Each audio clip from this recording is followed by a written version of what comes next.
Bersama kita di talian untuk mengulas lanjut amalan politik wang dalam parti adalah penganalisis politik UiTM, Prof. Mahdia Dr. Sarudin Badarudin. Hello, Prof. Assalamualaikum, Prof. Hello, Assalamualaikum, Prof. Assalamualaikum, Prof. Waalaikumsalam.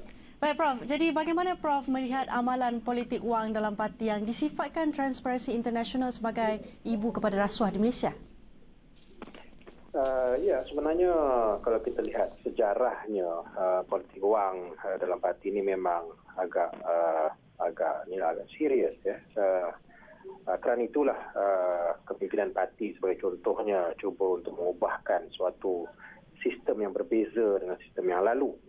Jadi kalau kita lihat sistem pemilihan sekarang ini lebih luas dengan memberikan keupayaan kepada ahli-ahli akar umbir untuk memilih kepimpinan parti. Jadi kerana itu apabila meluaskan pemilihan peringkat pusat, maka kalau biasanya lebih menumpukan cuma kepada 2,500 perwakilan yang memudahkan nanti berlakunya politik wang, apabila telah mula wujudnya 150,000 orang perwakilan yang boleh mengundi, maka rangkumannya lebih luas dan dengan sendirinya politik wang itu agak sukar dijalankan. Yang keduanya, kalau kita lihat dalam keadaan sekarang ini, tempoh jangka masa berkempen itu agak pendek, bermula daripada sekarang sampailah 19 Oktober.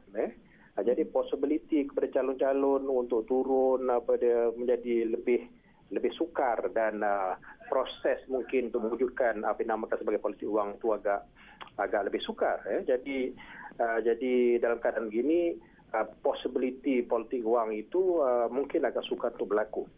Cuma bagi saya perhatian mestilah diberikan kepada pertandingan peringkat bahagian kerana pertandingan peringkat bahagian sistemnya masih biasa. Jadi sistem penggunaan perwakilan peringkat cawangan itu masih ada. Jadi possibility itu boleh berlaku juga, mesti diambil perhatian dengan sewajarnya. Ya. Jadi Prof, bagaimana UMNO boleh mengambil langkah proaktif mencegah amalan politik wang dalam pemilihan UMNO akan datang, dan yang kita tahu mendengar cadangan membenarkan SPRM menyiasat sekiranya wujud amalan politik wang. Komen Prof sendiri. Saya rasa memang wajar SPRM itu masuk kerana sepatutnya isu-isu politik wang dalam parti politik jangan terserah cuma kepada jawatan kuasa disiplin UMNO. Dia mesti serahkan kepada SPRM.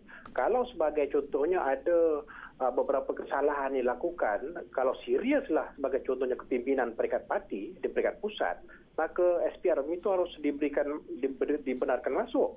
Tetapi yang keduanya, kita harus lihat juga bahawa politik wang itu bukannya, kalau isu rasuah atau politik wang itu bukan sekadar isu-isu yang melibatkan pemberian wang kepada perwakilan atau pengundi, tetapi dia melibatkan penyalahgunaan kuasa agensi-agensi kerajaan.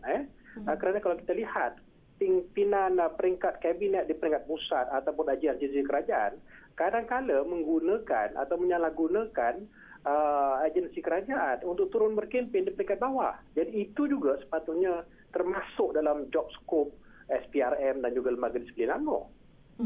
Baik, terima kasih Prof kerana sudi berkongsi pandangan bersama kami di Esrawani. Ya, sama-sama. Itu dia tadi Prof Mahdia Dr. Sarudin Badarudin, penganalisis politik UiTM, dan kita ke laporan seterusnya.